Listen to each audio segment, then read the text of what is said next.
All right, let's dive into this HTC Wildfire E2 smartphone. We're talking about a phone that hit the scene back in 2020, but we want to see how it holds up in 2023. Especially if you're on a budget, you know? Yeah. We're looking at a review from RechargeMyTopup.com. They checked it out back in March. Yeah, the smartphone world moves so fast, so it's always interesting to see how some of these older phones, hold up. Right, and this review talks about how it's trying to strike a balance between price and features, so we're going to see if it actually succeeds. All right, let's find out. Right off the bat, we see it has a 6.2-inch screen, which is pretty generous. You can watch videos and scroll through social media without having to squint. Yeah, but it's only a 720 by 1520 resolution. Oh. You might see some pixelation, especially if you're used to those sharper displays on more expensive phones. Ah, I see. So maybe not for the hardcore mobile gamers or photographers, but for casual use, it probably does the trick. Yeah, probably. Okay, so what about under the hood? I'm looking at a MediaTek Helio P22 processor, 4 gigabytes of RAM, 64 gigabytes of storage. How does that stack up these days? So that Helio P22 is really good when it comes to battery life.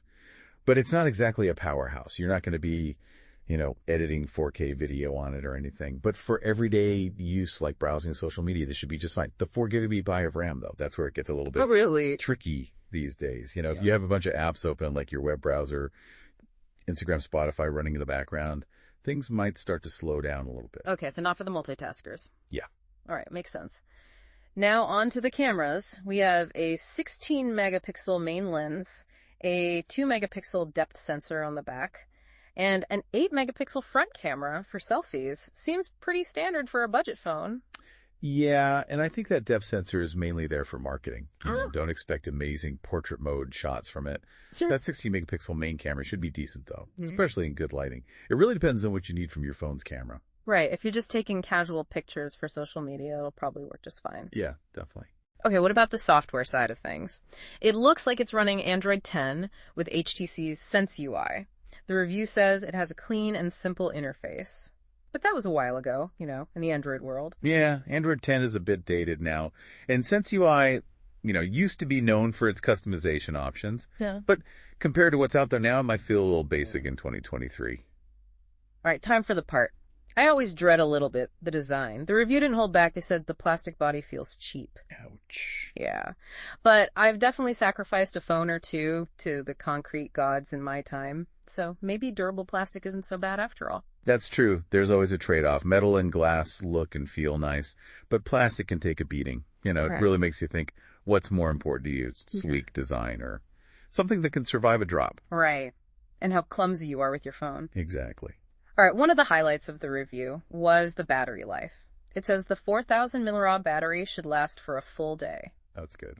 Which is pretty reassuring, even though battery tech has come a long way since 2020. I'm one of those people that's always worried about running out of battery, so a good battery is always a plus for me. For sure. Okay, and finally just the connectivity basics. Dual SIM 4G LTE, the usual. Yeah, nothing too special there. But dual SIM can be really handy, especially if you travel a lot or if you need to keep your work and personal stuff separate. Yeah, I could see that. So what do we think? Is this Wildfire E2 still a contender in the budget phone arena, or is it showing its age a little bit? Well, it definitely has that old school charm, but charm doesn't always win out, in the tech world. The budget phone scene has exploded in the past few years. Newer models are coming out with more RAM, better cameras, and faster processors. Yeah, it's like a phone fashion show out there, and the competition is fierce. So how do we even begin to compare this Wildfire E2 to all the new phones that are coming out? I think it really comes down to knowing what you need versus what you want. What are your deal breakers? Do you absolutely need a battery that lasts for days? Are you all about taking amazing pictures? Or is smooth performance for your day-to-day tasks the most important thing? So you got to figure out what you're looking for before you even start looking at phones. Exactly. Let's say, for example, battery life is the most important thing to you. You might find a newer phone with a 5,000 milliamp battery. That's way more than the Wildfire E2's 4,000 milliamp battery. Or maybe you're really into photography. There are budget phones now with amazing camera systems, multiple lenses, AI features that can make your pictures look incredible. It seems like the tech just keeps getting better and cheaper. Yeah. But it must be so overwhelming to try and keep up with all the new phones that come out. Definitely. That's why you got to do your research. Read reviews, watch comparison videos, See what other people are saying about their experiences? Yeah, you don't want to end up regretting your purchase. Nope. And what about the software? You know Android is always evolving. You want to make sure your phone will get updates for a while. Oh, yeah, definitely. It's a real bummer to get stuck on an old version of Android. Totally. And it can be a security risk, too. Right, exactly. This Wildfire E2 might seem decent on paper, but we can't forget that it came out a few years ago. What was considered good in 2020 might not be so great now. It's like comparing an old record player to a modern streaming service. They both have their pros and cons, but the newer option is probably going to give you a much better experience. So what's the takeaway here for someone who might be considering this Wildfire E2? Well, if you can get it for a really good price, and you don't need a lot from your phone, it might still be a decent option. But if you want all the latest and greatest features, then it's probably time to look at some newer phones. There are some really good options out there that won't break the bank. So it's all about finding that sweet spot between your budget, your needs, and what's available. Absolutely. No shame in wanting the best value for your money. Nope, not at all. Okay, so we've talked a lot about the specs and how this phone compares to newer models, but there's another important part of choosing a phone that we haven't really touched on yet. Oh, yeah. You're talking about all the things you can't really measure, like the feel of the phone, the user experience. Yeah, the things that you can't really put on a spec sheet. Exactly. But that can make a big difference in how much you enjoy using your phone. Sure. It's kind of like choosing a favorite coffee shop. It's not just about the coffee itself. It's about the atmosphere, the baristas, the whole vibe of the place. Some people are really loyal to certain phone brands because of their design, or their customer service, or even just how the phone feels in their hand. Yeah, it's about finding something that reflects your style. Mm-hmm. And sometimes it's as simple as finding a phone that you just enjoy using. So before we move on, what advice would you give to our listeners about considering these less tangible aspects of choosing a phone? Well, I think the most important thing to remember is that a phone isn't just a piece of technology. It's something that we use constantly. It's a part of our lives. Yeah. Our phones hold our memories, our connections. They give us access to the world. We use them to capture important moments, to stay in touch with people, to navigate, to learn new things. And they've become such a big part of our lives. It's hard to imagine being without them. Right. We use them first thing in the morning and last thing at night. Yeah, they're with us all the time, through good times and bad times. Exactly. Which is why choosing a phone is such a personal decision. It's not just about ticking boxes on a spec sheet. You want a phone that really speaks to you. A phone that feels good in your hand. One that responds to your touch in a natural way. A phone that fits your lifestyle, that helps you achieve your goals. A phone that empowers you to live your life to the fullest. And sometimes it's just about finding a phone that makes you happy. Exactly. So as you continue your search for the perfect phone, don't forget to look beyond just the features and specs. Think about the emotional connection you want to have with your device. Think about the brand values that are important to you. Think about the overall experience you want to create for yourself. It's about finding a phone that matches your values, your lifestyle, your personal preferences. A phone that just feels right. Exactly. At the end of the day, the best smartphone is the one that makes you feel the most connected, the most empowered, the most you. In this deep dive, we've explored the HTC Wildfire E2. We've looked at its strengths, its weaknesses, and how it compares to what's available today. We've talked about the hard facts and the more subtle but equally important aspects of choosing a phone. We hope this has been helpful as you navigate the ever-changing world of smartphones. Remember, there's no one right answer when it comes to choosing a phone. Keep researching, keep learning, and don't be afraid to upgrade when the time is right. Until next time, stay curious, stay informed, and stay connected. It's definitely got that old school charm, but charm doesn't always win in the tech world. The budget phone scene has exploded in the past few years, and newer models are coming out swinging with more RAM. Snazzier cameras and processors that can handle just about anything. It's like a phone fashion show out there, and the competition is fierce. So how do we even begin to compare this Wildfire E2 to the fresh faces on the runway? It's all about knowing your must-haves versus your nice-to-haves. What are your deal breakers? Do you crave a battery that lasts for days? Are you all about capturing Instagram-worthy shots? Or maybe smooth performance for everyday tasks is your top priority. You've got to figure out what matters most to you before you can even start sifting through all the options, right? Precisely. Let's say battery life is your non-negotiable. You might stumble upon a newer phone with a 5,000 mAh battery. That's a whole lot more juice than the Wildfire E2's 4,000 mAh. Or maybe you're a photography enthusiast. Some budget phones these days are sporting some seriously impressive camera systems with multiple lenses and AI features that can make your photos pop. The technology just keeps getting better and cheaper. It's almost like they're giving it away. But I can see how it would be overwhelming to try and keep up with all the new releases. Absolutely. That's where doing your homework comes in.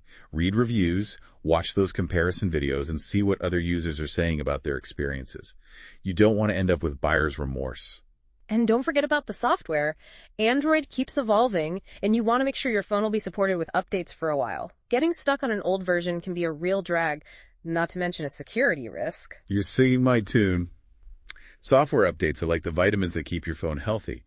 A phone stuck on an older Android version is more susceptible to bugs and security issues.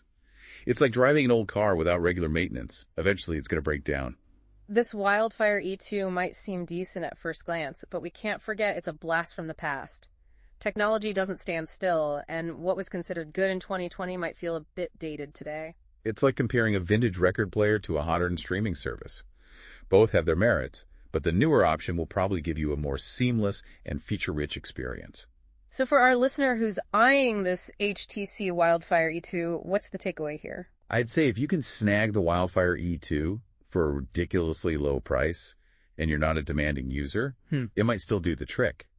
But if you want to be on the cutting edge and experience all the latest bells and whistles, then it's time to explore some newer models. There are some real gems out there that won't break the bank. It's all about finding that sweet spot between your budget, your needs, and what the market is offering. No shame in wanting the best bang for your buck, right? Absolutely. Technology should be empowering, not frustrating. You deserve a phone that makes you happy and helps you do what you need to do. Speaking of which, we've been focusing a lot on specs and comparisons, but there's another crucial aspect of choosing a phone that we haven't touched on yet. You're talking about those intangible things, right? The stuff you can't quantify on a spec sheet, but that can make all the difference in how you feel about your phone. Exactly. Brand reputation, user experience, the emotional connection we form with our devices.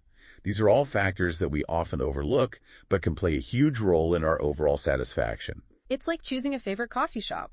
It's not just about the coffee, it's about the ambiance, the friendly baristas, the whole vibe of the place. Some people swear by certain phone brands because of their design aesthetic, their customer service, or even just the feeling they get when they hold the phone in their hand. It's that sense of connection, of finding something that reflects your style and values. Yeah. And sometimes it's as simple as finding a phone that makes you smile when you use it. So before our listener makes their final decision, what advice would you give them about considering these intangible factors? Well, I think it's important to remember that a phone isn't just a cold piece of technology. It's something we interact with all the time. It becomes a part of our lives, you know? Yeah, it really does. It holds our memories, our connections. It gives us access to the world. We use them to capture those precious moments, to stay in touch with loved ones, to navigate new places, to learn and grow. And they've become so intertwined with our lives, it's hard to imagine what it would be like without them. I know, right? We reach for them first thing in the morning, and they're often the last thing we see before we go to sleep. They're with us through thick and thin, you know? The mundane and the extraordinary. Exactly. They're our constant companions. That's a good way to put it. So it all comes back to why choosing a smartphone is such a personal decision. It goes beyond just, checking off boxes on a spec sheet. You want a device that really resonates with you. Exactly. It's about finding a phone that feels right in your hand. One that responds to your touch intuitively, One that fits your lifestyle, helps you achieve your goals, and empowers you to live your life to the fullest. And sometimes it's just about finding a phone that brings you joy. Absolutely. So as you continue your smartphone journey, don't forget to look beyond the raw specs and features. Consider those intangible qualities that make a phone truly special. Think about the emotional connection you want to have with your device. Think about the brand values that resonate with you. Think about the overall experience you want to create for yourself. It's all about finding a phone that aligns with your values, your lifestyle, your personal preferences. A phone that just feels right. Exactly. At the end of the day, the best smartphone is the one that makes you feel the most connected, the most empowered, the most you. We've spent this deep dive exploring the HTC Wildfire E2. We looked at its strengths, its weaknesses, and how it stacks up in today's smartphone landscape. We looked at the hard facts and those subtle but important feelings that come with choosing a phone. We hope this deep dive has been informative and helpful as you navigate the ever-evolving world of smartphones. Remember, there's no one-size-fits-all answer. Keep researching, Explore different perspectives, and don't be afraid to upgrade when the time is right. Until next time, stay curious, stay informed, and stay connected.